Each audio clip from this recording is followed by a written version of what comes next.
My father's cabin in the woods burned down, we found something strange in the ruins. So my father used to own a cabin.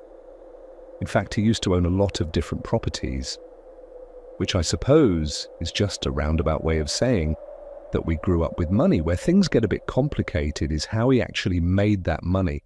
The line that he constantly fed us was that he was an accountant running his own firm in an office in the city, long hours, lots of business trips. We never saw him much. And whenever we did, he always seemed tired, his eyes perpetually bloodshot, as if he were always trying to force them to stay open. He was sent off to prison right after I'd finished my first year of college. The sentence? 15 years, for washing hundreds of millions of dollars for numerous cartels.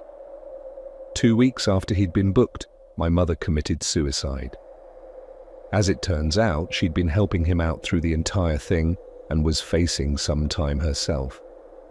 I guess she didn't want to deal with all that and took the drastic way out. A few months later, the government had seized pretty much all his property. All of it, except for that cabin in the woods. It took a long time for me to feel normal again, but eventually I managed it. Went back to school and graduated with a good enough GPA, which allowed me to snag some shitty office job a few months later. But it was enough to pay the bills. Fast forward about another year and I've basically scrubbed that entire sequence of events out of my brain.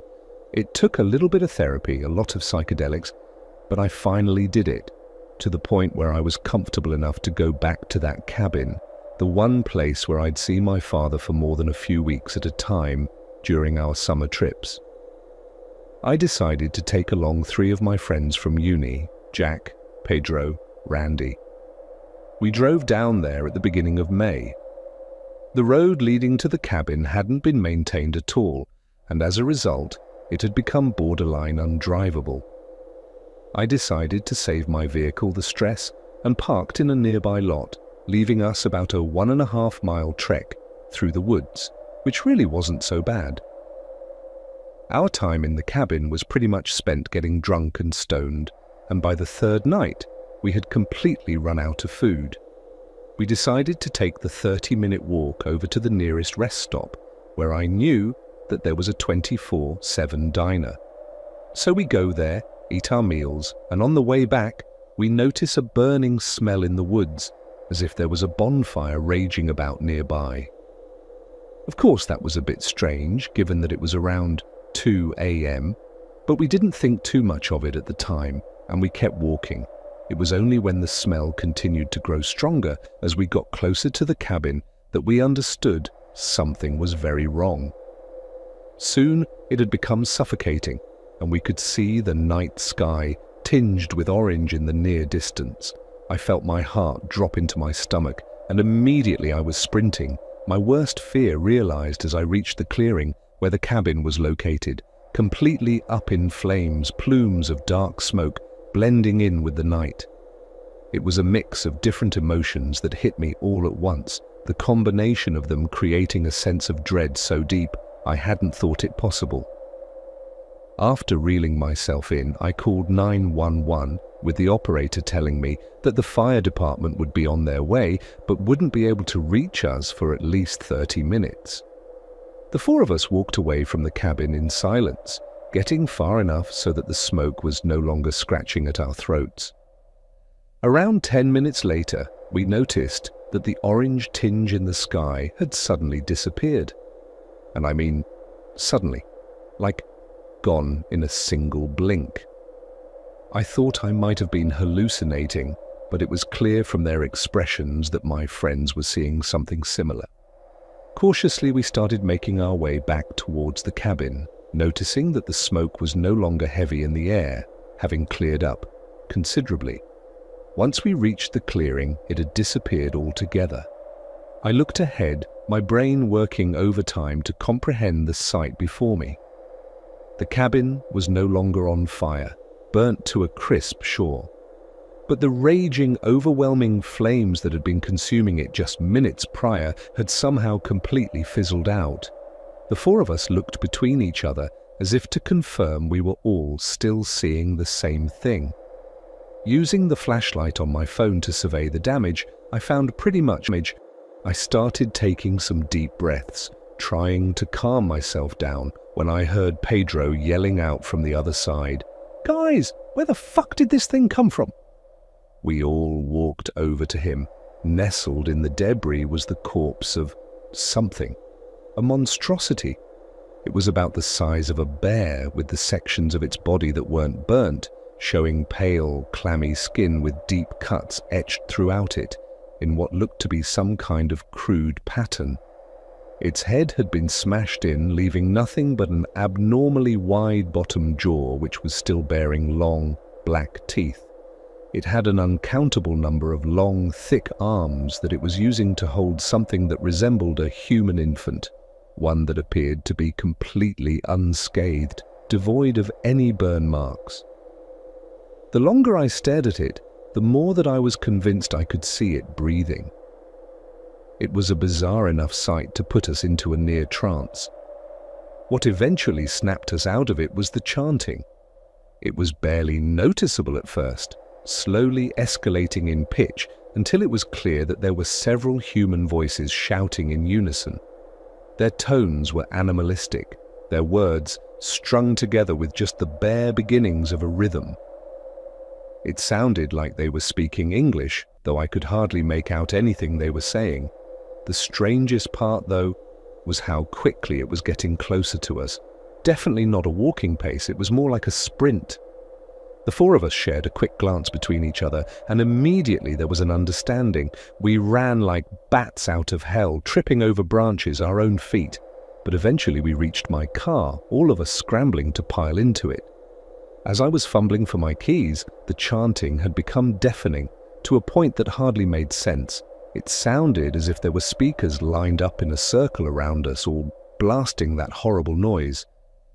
And the second that I had put the keys into the ignition, things went silent. I found myself holding my breath as I looked up, my eyes slowly adjusting to the darkness until what I was seeing was unmistakable. Several figures standing completely still at the edge of the woods, all human-shaped but far too large to be people. All the air being held in my lungs flooded out with one big exhale, and I slammed the vehicle into drive and took a sharp turn before speeding the hell out of there, refusing to look in the rear view until we had made it into the highway. I drove until I had reached the rest stop, which was now hosting an absurd number of police cars. I parked, got out, and approached one of the cops, asking if they were here because of the fire. The cop shook his head. "Fire? Number? Has there been a fire?" I explained the situation with the cabin to him, deciding to leave out the creature and the chanting for the time being. The cop nodded slowly, his expression remaining largely the same throughout. "All right," he said. "We'll look into it, and then give you an update in the morning. For tonight, just get a hotel or something." We exchanged numbers, and I thanked him. As I began to walk away, he called out to me, "Hey, can I ask you something?" I turned back around. "Yeah," I said. "Sure. Do you happen to be my dad's name, son?" For a while I just stared at him. Eventually I nodded. "Yeah," he said. "I thought I recognized you." "I don't understand," I told him. "I've never seen you before." The cop took a deep breath before taking a quick look around. "Come here," he said. "Come close." Tentatively I did so. "I can't tell you everything. I don't even know everything, but I think you should have the right to know the truth about your father. All of the stuff that's happened here tonight, all of the shit that you've seen, it has something to do with him." He took another look around before continuing. "Cartels, right? Was that the story they told you? It's not so creative. But I guess it doesn't have to be creative to be believable. 'Cause the shit that he was actually mixed up in, you would not believe unless you've seen it for yourself." "What the hell are you talking about?" I asked. "Look, I have your number. I'll be in touch tomorrow morning." This is something I'm curious about as well. Maybe you can give me some answers, point me in the right directions. But not here. So get out of here before people start noticing you, and stay safe. I didn't feel like staying in a hotel that night, so I drove back into the city, dropping everybody off before arriving back at my own apartment. Of course, I couldn't sleep that night, my eyes wired open into the morning as I waited for the officer to call. He still hadn't by the time that noon rolled around, and so I tried calling him instead. No answer. Eventually, I did receive a call from the police, telling me that my father's cabin had burned down and that it was due to a forest fire. I told them that wasn't possible because there had been no forest fire and that I suspected foul play and wanted it to be investigated. "It's already been investigated," are the exact words that the officer told me. "Don't worry about it. Just get in touch with insurance, go over your options." And before I could say anything else, he had hung up on me. It was a mixture of anger and curiosity that compelled me to drive back down there. I'm not sure what I was expecting, but it certainly wasn't for the road leading towards the rest stop to be blocked altogether. There were 2 cop cars guarding the barrier, with a single officer signaling any vehicles approaching to turn around. I pulled over to the side of the road, and after some careful deliberation, I decided to get out and approach him and ask what was going on, just to see what he might say. When I finished the question, he stared at me for a long time, uncomfortably long. "Emergency construction," is what he eventually told me. After that encounter, I pretty much dropped, trying to figure things out. Some weird things have started happening to me since. Every night, I swear I can hear a baby crying in the apartment across from mine, the apartment that I thought had been occupied by a pair of college kids who definitely do not have children. That cop that was supposed to call me finally did a few nights ago. When I answered, I was met with dead silence on the other end. Nearly 30 seconds of it until the line clicked dead. There's an abandoned house sitting across the street from my apartment building, one that's supposedly been there for years because the development of the store meant to take its place keeps getting delayed. Somebody has started staring at me through its second-floor window. Whenever I catch them doing it, they're quick to close the blinds, so I can never catch any details. But I know that the moment I turn away from it, their eyes are back on me. I can't confirm that any of these things are related, whether it has anything to do with my father. I just know that I don't want to deal with it, and that I want it to end. Story 2. I got stuck in a cabin on a snowy winter night. What I witnessed can't be of this world. I grew up treasuring nature so much. If I went to the woods, fishing, or in the mountains, the tranquility these experiences brought with them had no match. Some were even ethereal. I could feel Mother Nature living and breathing, always ensuring I had everything I needed while stepping on its rich grounds. Last year, I bought a cabin up in the mountains. I have always liked to disconnect from the city in the cold winter and just go to a place that feels like magic. This cabin had the feeling of being somewhere in that realm. Excitement took over me when I thought I finally had my own place in the snowy mountains, away from the city, away from work, and from people who make so much noise that sometimes I just need a little breather. So the acquisition of the log cabin couldn't have come at a better time. With my head almost exploding and my mind fogged with the dullest things and the most mundane tasks possible at work, I couldn't wait for a few days to recharge my batteries. With no other than my trusted associate, my daring sidekick, and my best friend, the Irish setter Blaze, who had just turned 6 years old, I decided to pack all the things needed and go. I drove for almost 3 hours. The trees hung heavy with snow, and the flakes fell slowly on the ground. I felt like being in a fairy tale, a vastness of white that conquered all the old land for miles and miles in front of my eyes. I stopped the car somewhere along the way to get fresh water from a spring that ran through the frozen woods. The sight was a spectacle and I couldn't help but drink. It was so cold I felt my chest turning to ice, yet it was so refreshing. So I took a few gallons with me for the cabin, so Blaze and I wouldn't get dehydrated. I reached the cabin in the afternoon. The temperature began dropping as nightfall approached.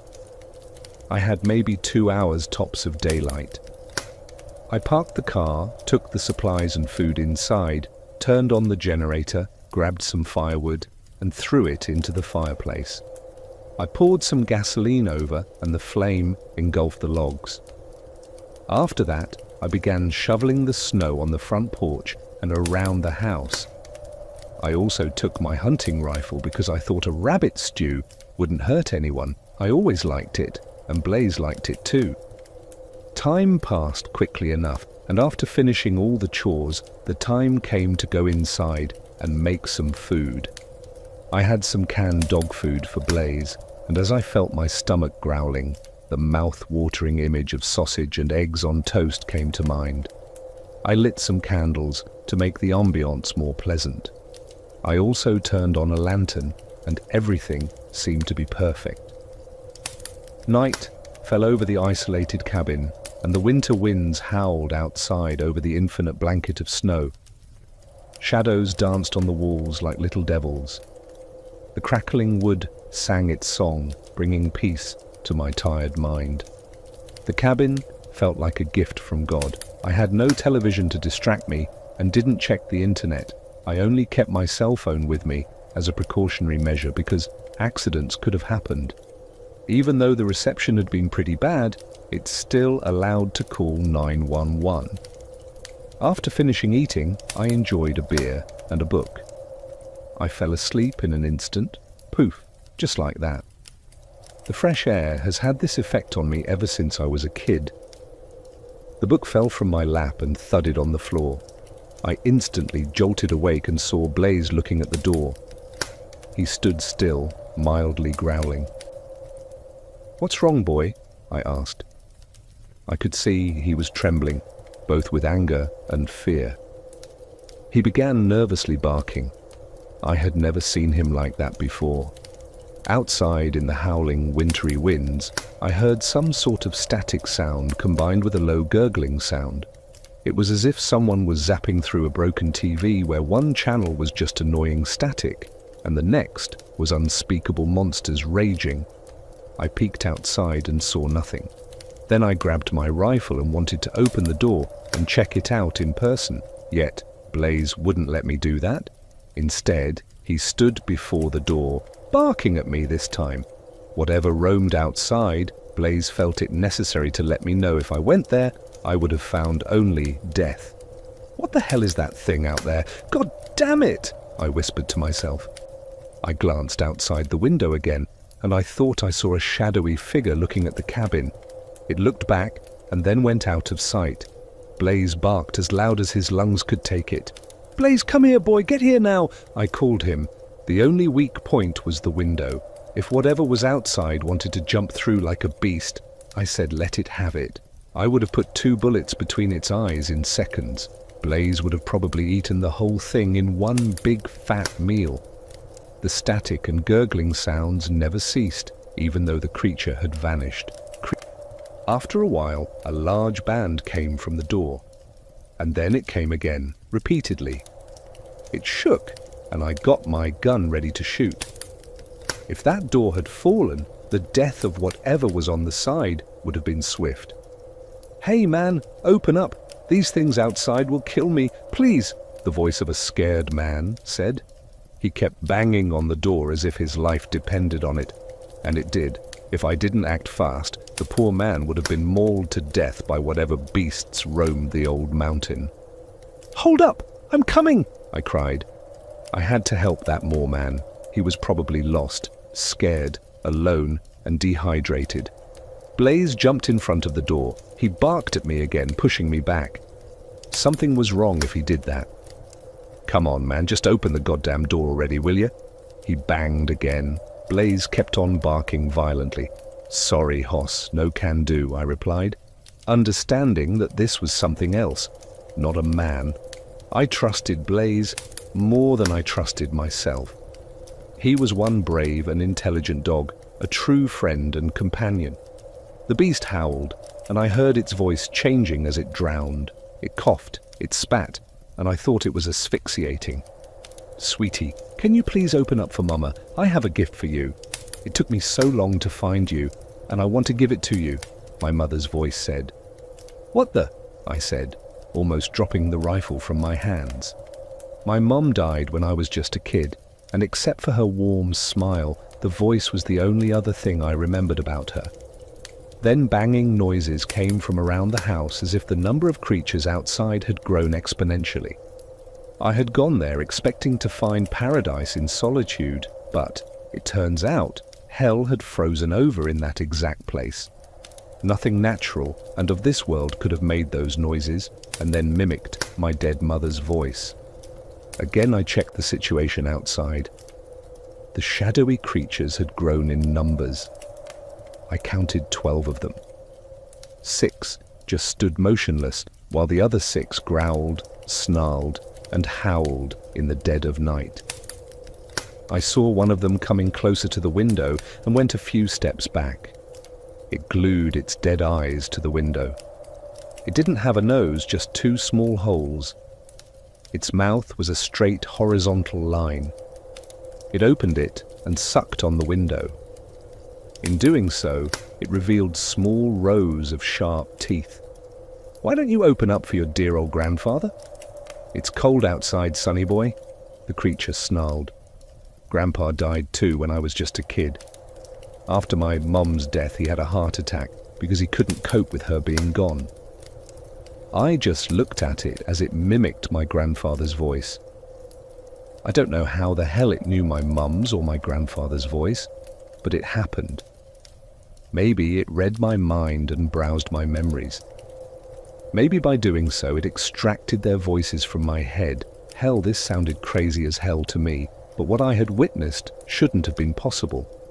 And just seeing that craziness, every scenario I thought of might have been likely.